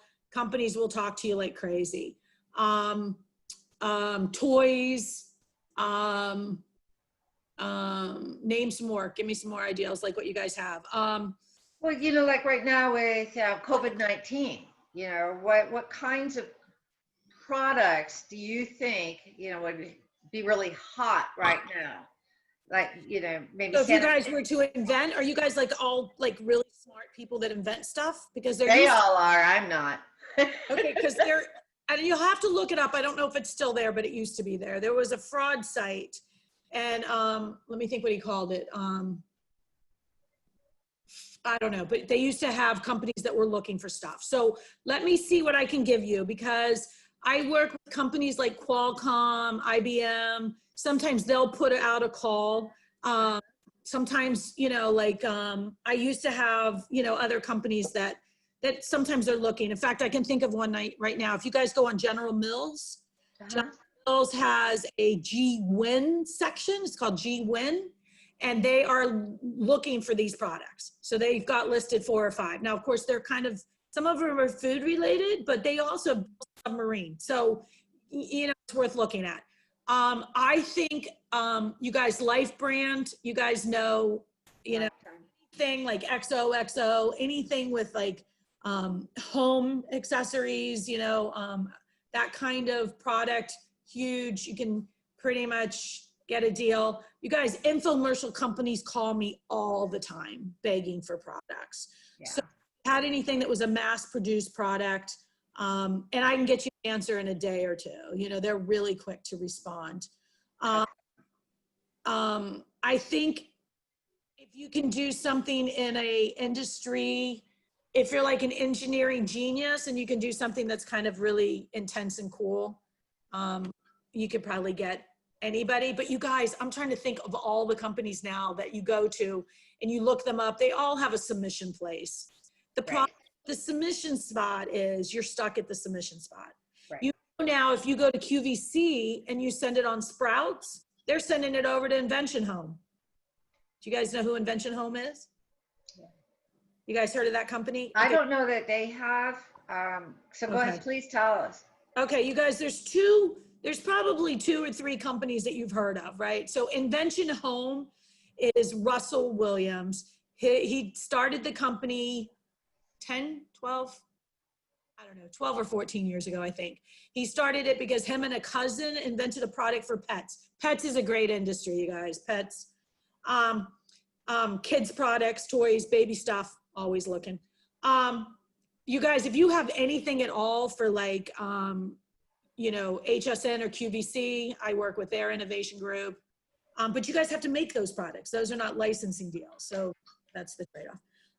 Invention Home, you guys, has this strategy where they give you like a landing page, like a website landing page, and then they just email it out to all of their manufacturers, and they can help you for $200. They'll help you start, you know, your patent, to get a provisional patent.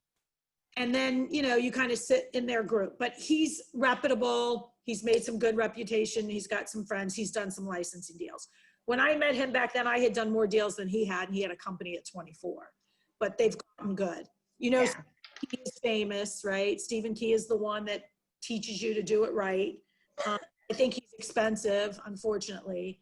But, you know, and I don't think he does it for you, right? No, he doesn't. He teaches you how. Okay. once you get in rhythm, it's just finding the next guy to get in front of, right? Once you've got your data and you know what you're selling, and you know the competition, you know why yours is better, boom, it's easy. So I shouldn't say it's easy, but it's easy to get to them to know yes or no. I always think no is as good as a yes, right? Because at least you can move on, right? At least you know something, you move on. Also, you know, Peter, if you're still listening here, I'm kind of counting on you to be looking for questions. In the meantime, though, one of the questions I have for you, Luann, is, you know, as you said, there's all the companies have product submissions on their website, right? And that may or may not be the best way to go. What I've been talking to people lately about is using LinkedIn a little bit more. Yep. Now, when you use LinkedIn, there's a little bit more of a strategy. You don't want to just like identify somebody and, you know, like hit them really hard. What would you suggest how to start developing a relationship? For example, I just found the CEO of Kroger. Okay, Right. so I don't want to hit him really, really hard up front. I want to develop a little bit of a relationship. How would you suggest doing that on LinkedIn? Yeah, and that's a really, really good question. I hate the CEOs. Period. I have it. I'm doing a deal with my up rep. You guys, one of the things that I do for them is try to break in the doors of really big companies like Boeing's and Northrop Grumman, because that's kind of my gift, right? I go into executives and I kind of try to bring in new product. So you guys, this just happened to me. 2 weeks ago, I got in front of the head VP and we start talking and he doesn't make that decision. So he has to lower me down. Right. I never want to be lowered down. I want to work my way up. So I don't care. I would never, ever start with your CEO. Now, when Dixie, I got lucky. I had the president because I ran into his wife and she loved it. And so the president made a move. But most of the time it doesn't. You guys sell to a salesman. Sell to a salesman. I can't stress that enough. We are hyper. We're passionate. We believe in it. We get it. And if I can get a salesperson to believe just a piece of what I believe, they're going to go inside their door. So I'll give you an example. If you go to Walmart and you want to know something, right? Let's just say you want to know if they're going to start selling something next month. If the cashier doesn't know, who's she going to call? The manager. Manager's going to come over. If he doesn't know, he's going to call the guy above him. They'll find you an answer. So you don't care who you start with as long as you make a bond within there, right? Once you make that bond, then you move on. Yeah. And I've done some things that are creative. I just recently, I'm trying really, really hard to get into Raytheon. And I found a guy on LinkedIn, you guys. And so when I look down the screen, I noticed that he donates computers. Now he's the man I want. I mean, directly the man I want. But you know what I did? I collected computers. So I reached out to him. I said that I see what you do is amazing. I got my company to come up with 5 computers we donated. I gave him the computers. I gave him access to some free sponsorships for his kids. And then I waited 2 weeks and said, listen, would it be okay to ask you this question? Yeah. It worked, right? So that's the kind of strategy that you want to come up with. But I will tell you, if you have your numbers in order, your product makes sense, and you get to somebody to partner with and they can make a profit, they'll do it because they want to make money. It's how you present it and who you to. So like I said, if you're selling a tent shower curtain, you don't want to be selling to the guy who builds tents out in the backyard. So many times that's where we make our mistakes, right? Or how to get the information and we don't go to the association or the distributor, right? Those are the guys. You guys, distributors are awesome. They want product. They're awesome. So if you can get a distributor, you guys, a distributor says, I will carry 25,000 units, you can get a purchase order. You guys could get the funding that you need and you can do it yourself, right? Mm-hmm. It's using those things to get you a deal, you know? And this is the other thing, if like I did, I had 21 million pairs sold. So I sold it like it was an existing company. That's why I got so much money. So if we could get you, say you don't want to be in business for yourself, because most of you don't, but you guys, the value of having a little bit of sales is like being in business for 3 years. Now you're selling it for 5 times the value. And that's the goal. So if you can just partner with somebody and get a little bit of momentum, dang, the rest of the world is great. Put it in your pocket and invent something else, though. You know? Okay, I believe we have a question in the audience. Jamie, you're unmuted. I can't tell who's talking Thank to me you. then. Oh, hi, Jamie. Oh, hi. Hi. How you doing? I'm doing great. I am interested in the issue about manufacturing domestically versus foreignly, which has Okay. been in turmoil the past couple of years. And what's your view on the situation? Wow, it's tough. It's tough. My last product was right. It looked like we were going to get our first purchase order for 5,000 units. I had it quoted. My inventor was like, no way, I don't want to go overseas. I don't want to go overseas. I can't get anywhere near the numbers without going overseas. That's the biggest problem, right? You know that. So I did find a way to make the base. It had fabric. So it's called a cocktail cabana. So you guys, it has a little bottom and it comes up over and you put your drink on it and the bottom's plastic and then it has this fabric. Plastic, you can shop pretty, you know, you got to shop it, but I got a couple sources that are pretty decent. They came in, I don't know, 80 cents or more. But by the time you added the shipping and all the tariffs, it was okay. The fabric was, I mean, it's much sewing. I got to go for somebody who'll work for 50 cents. I have a friend, a sourcer who I use, who did the Warrior in Pink. You guys, she sells all the stuff for like Hershey's, Shell, anything that's like a promo kind of cool product like that. So it could be anything from scarves to like drive cars, you know what I mean? So she works out of, out of China. And if you guys have anything that you want me to quote with her, I'm more than happy to help. And I love her because she's got 3 factories on the ground in China. But I will tell you, COVID hit them hard. So what used to be fun and competitive and doable is so unreliable.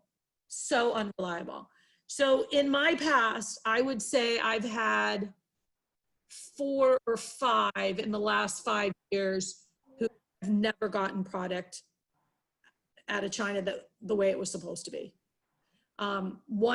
Everybody went out of business, had no fighting shot because you've spent your 100,000 and now your inventory is terrible. I had one that spent over 250. So the first thing that I try to do when we start is to try to find a way to go local. And you guys, it's getting a little better because the world's shifting. What we need to shift is the mindset of what we'll pay for something, right? Because that's the problem, you guys, right? We want to pay $2 for it. And reality is, they're not even making money in China on half the stuff. But you guys, I have one product that's, it's a little, when we started, it's like this little attachment, looks like a little gator, and you put it on the inside of your shoes. And when little kids come together, it lights up. It's really cute, really simple. I had it sold up front before we did it. He wanted it for $2.50.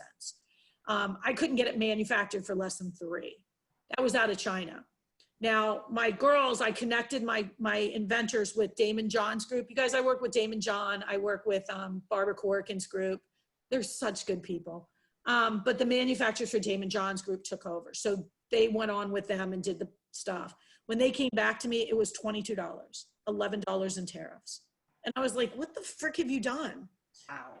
It's like, because it just depends who the system is, who you're with, and they couldn't whip it. So I had to go back, get my engineer again to fix the problem that China couldn't come out consistent.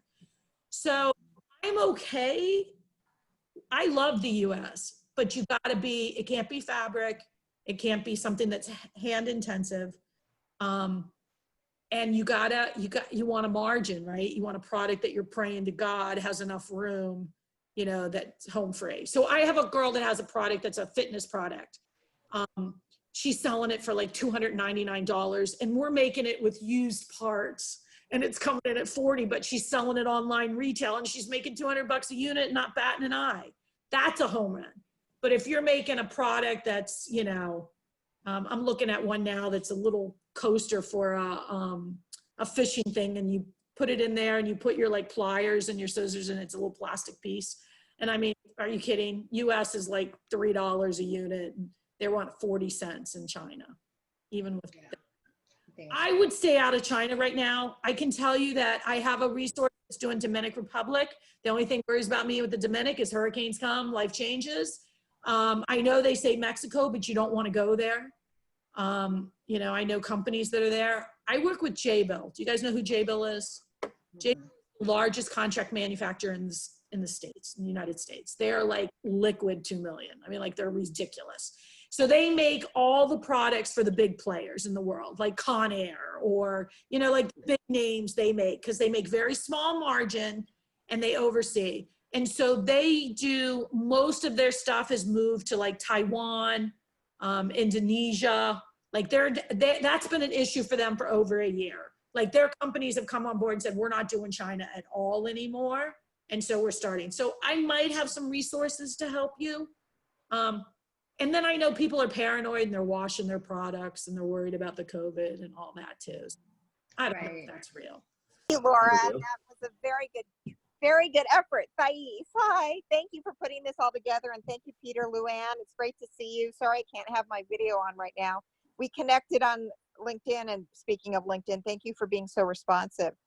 So my question basically is, you had mentioned earlier about taking 10% when you work with people. I wondered if you could say a little bit more about the services that you bring to inventors who want to license. Well, first of all, I think from what I read about you, you are pretty darn impressive. Oh, Like it seems like to me like you've done this quite a few times and you're kind of a natural niche to it. I think you and I could make a really interesting team. So I look forward to hearing what you have to say. Well, and that's really fun because I have another guy who's an engineer and has sold 1 or 2 deals. I thought I had him a deal with Conair. And I like people that can figure out how to make products to sell, which is really fun for sure. And actually, you guys, I promise, Laura, I will, when I have companies that are, because there are companies, you guys, like Mattel is a big one. Toy companies that really like to have inventors in their back pocket, right? They'll tell you their criteria, they'll tell you what they're looking for. So as I think of them, I will write them down and give you the contacts and stuff so that you have them. I'm really picky with who I work with. Let's put it that way, because my time is very limited. All right. I have to really like your product and believe in your product, because the last thing you want to do is take a product that you can't succeed. It's not even about taking people's money and time, but it's taking your hope, right? I hate failing. I hate failing. So I am picky about who I take. I've worked on many different ways. So I can consult, I can take your product with some down with 10% royalty. It just depends. You know, we can talk individually because, you know, life is so interesting right now, right? I've tried the best I can in my career to take stuff as affordably as I can, but you know, it does take a lot of hours. But if you can help me and you've done a lot of work, like I have inventors that I can think of right now that I'm looking at that, you know, is like a dynamo on getting stuff done. You know what I mean? That can do it themselves. So, you know, I think my biggest gift is giving you a strategy, you know, or finding, you know, those right connections. So, I know I'm not saying anything decisive, but I guess what I'm saying is I know everybody's circumstances are different. Because if I said to everybody, look, I want $2,500 down, I get $150 an hour. My last client paid me $30,000. But I did everything for this person, you know what I mean? So none of us want to spend that. But I will tell you, he spent $115,000 and got a piece of crap to start with. And so he was in too far to not fix it. So me to spend 30, I had him photo shots, I had him a purchase order, I had him set up and ready to go, and I had my buyers lined up and ready so that when we got our final samples, we had something. So I earned every dime. But that's a lot of money. I get that. For most people, that's a lot of money. So I Right. personally probably took 19 of it. But my point being is, and it took us 5 months. But my guy's worth a fortune, so he can afford that. You know, and I love those people. Trust me, I get those people often. But I'd like to be the average guy who's like the rest of us going, you know, look, Yeah. $500 is a lot, you know? So Luann, if somebody wanted to contact you, what are like the top 4 things or top 4 questions you would ask them? What should the 4 things they should be prepared to share with you right up front so that they catch your interest? Okay, great question. Great question. I would probably say the way I judge it is by looking at your product. Okay. It's definitely, I would want to know. Okay, I'm going to give you a really great example, you guys. 2 months ago, I have a friend who's a business consultant here. I live in Nashville. And so I have a friend who's a business consultant, done it 20 years. And we just made friends. I speak for him sometimes. And he called me and he said, I got this client who has this app ideal. And he said, but I just, it doesn't have merit to me in his mind. He said, I need somebody to talk to him and talk sense into him.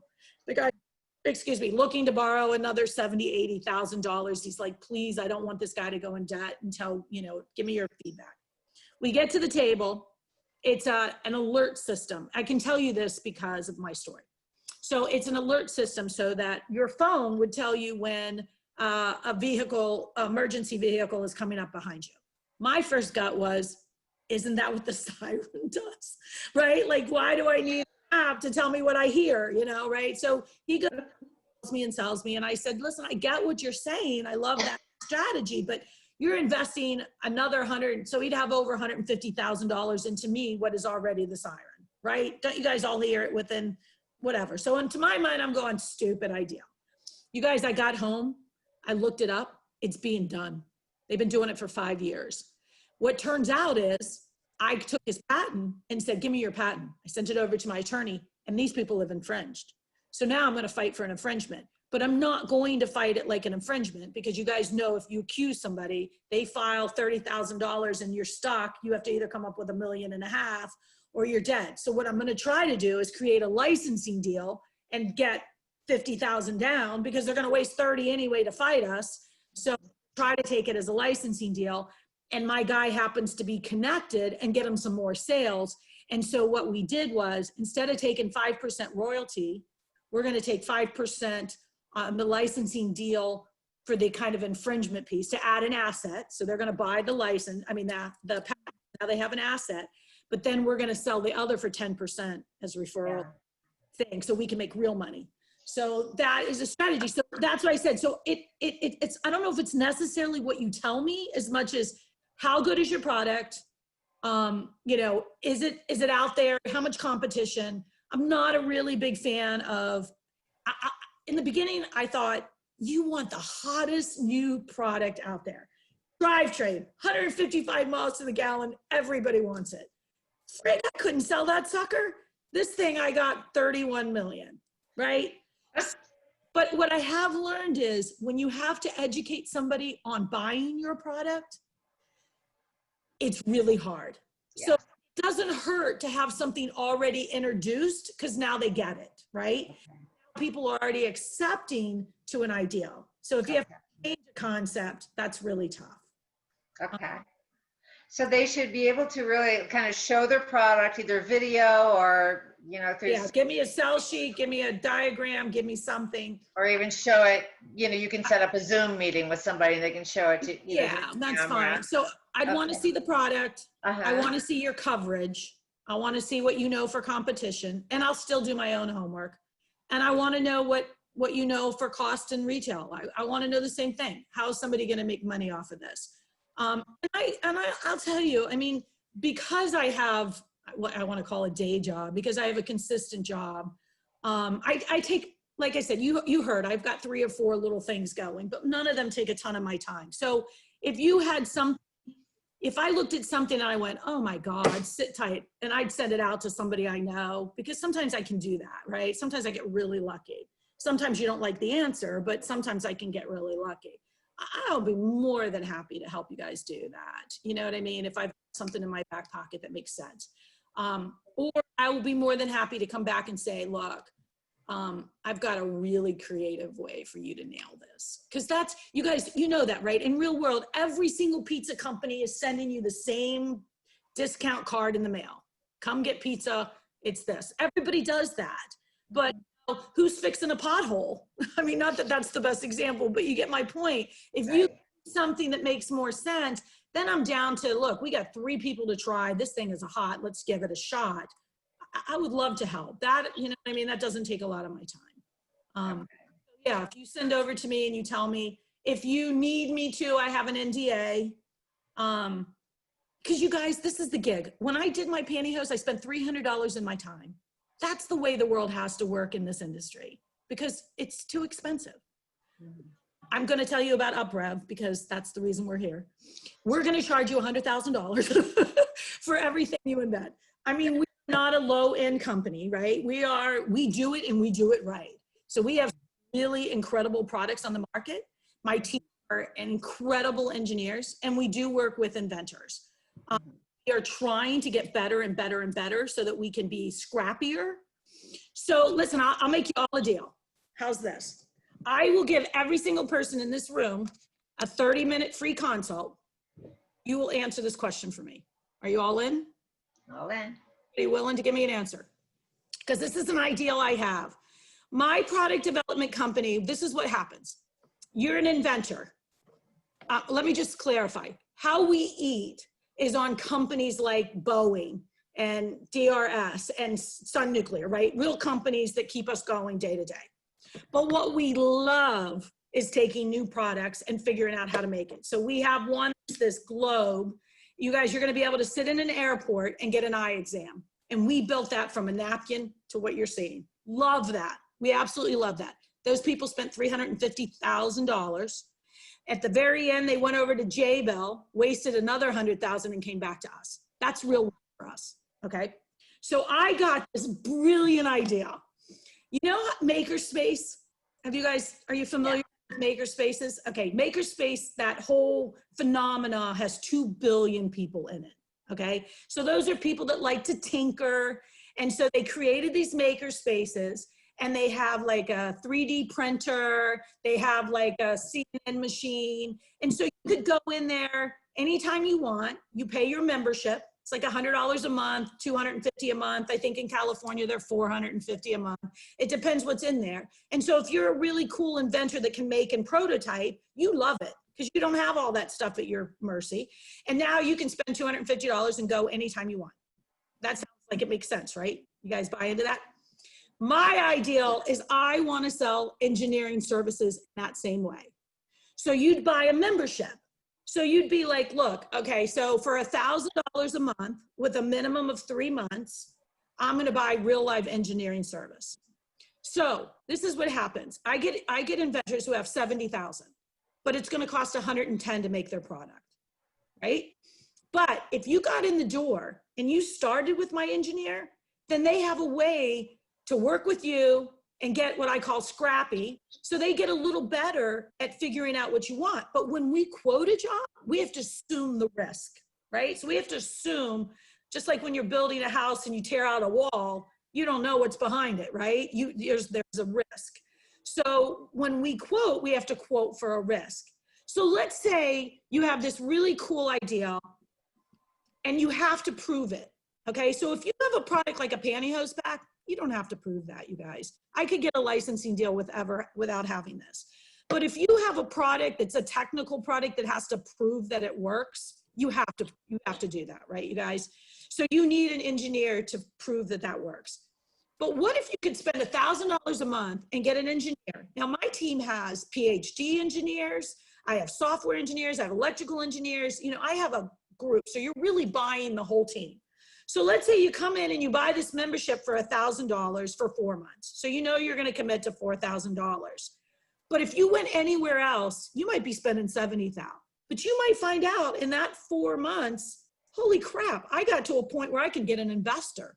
I know investors, I've got the sales piece to add to you. You know what I'm saying? So now you're part of this team that knows what they're doing.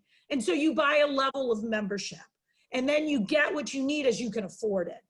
Like it or dislike it. You don't have to agree with me to get the 30 minutes. You just have to tell me if it's something that makes sense, or do you think it's irrelevant because we all want a licensing deal and we're not spending money?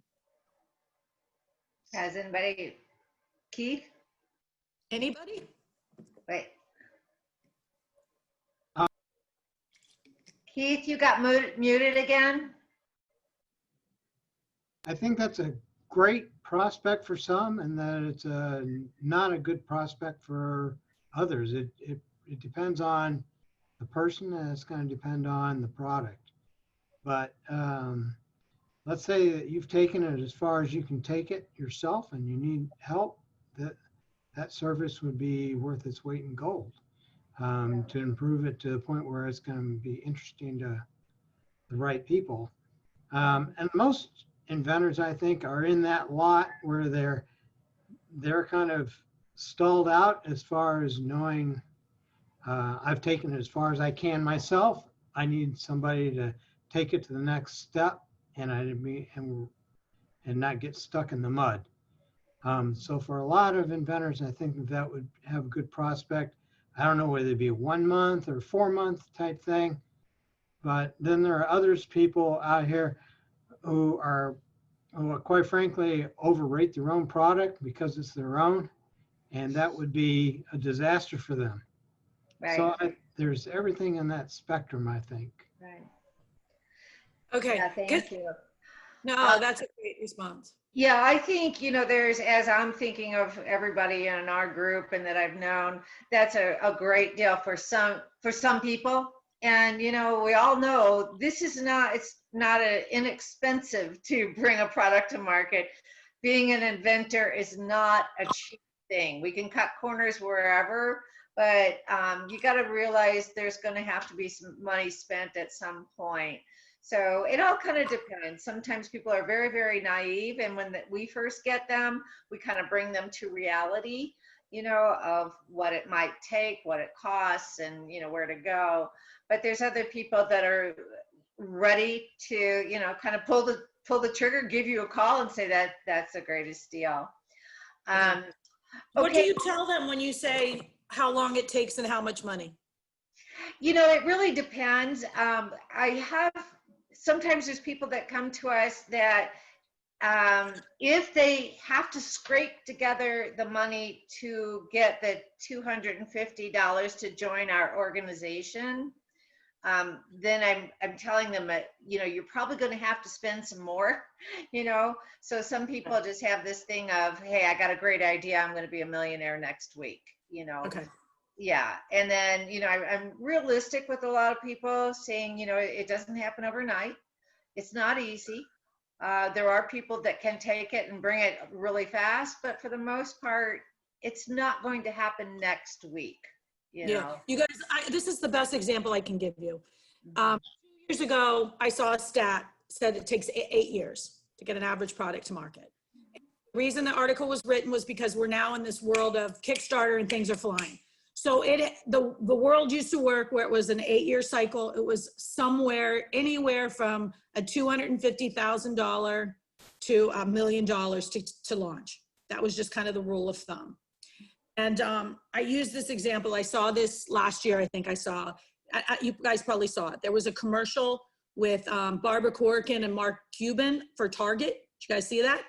And they're standing in the Target store and they're saying, can you imagine a year ago you were on our show and now you're in Target? Okay. All I heard was, oh my God, you have all the money, all the brand recognition in the world, and it took you a year? Like a year? What are you freaking kidding me? Like I can get lucky sometimes with an innovation product with Target and get started and be in 4 months. So I was just like, oh my God, if they can't do it in shorter than a year, we all have to take a breath and, realize that it takes a really long time. So it also kind of depends on what stage they're at too. For example. Yeah, but these were, Shark Tank has existing products, right? They're investing in, so they were already. Exactly. So when you that's all I'm saying. When you come to us with just an idea, Okay, that's going to take longer because you have to develop blah blah blah blah. Like in my case, from the time I had the idea to the time I got it licensed was actually a couple of years.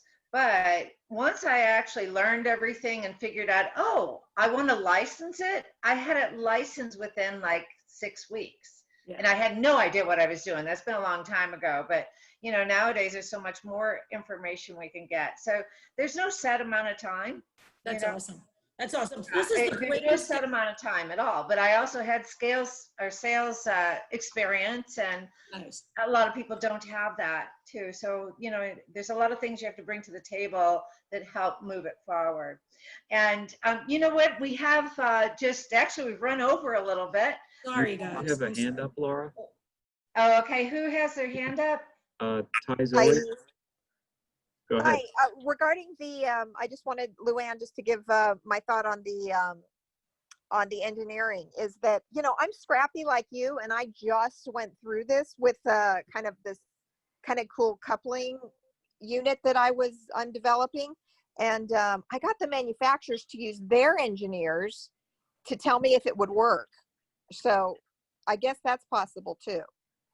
Well, that's the unfortunate part is if I was advising you as an inventor consultant, I would tell you to beg for everything.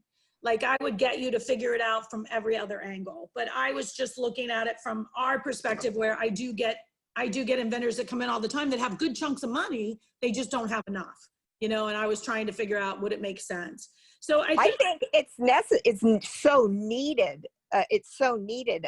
It would be hard for me because I'm such a bootstrapper trying to get what I can for, without paying for it. So, well, and I hate to say this, but being a beautiful woman helps. I mean, I hate to, it just works, right?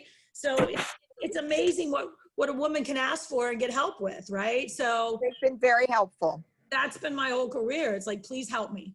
But you guys, men can ask for help. So just so you can say, I think if I could leave you on one thought, the thing I would think that I would ask you to do is to do the simple steps that I told you. Look at everything you do with the outcome in mind. What is my outcome? What am I trying to accomplish? What do I want? And what you're doing is you're looking at your product as though you were going to make money off of it. And if you do that, what do you need to know? You need to know the cost. You need to know what it's going to retail for. You got to know that piece. So get that in order. Get that down nice. Get somebody to give you a sales sheet. I can give you somebody who'll do it for $65. As long as you got a picture, it's amazing what he can make look amazing. And then use the couple tricks I gave you. At least start with that, so.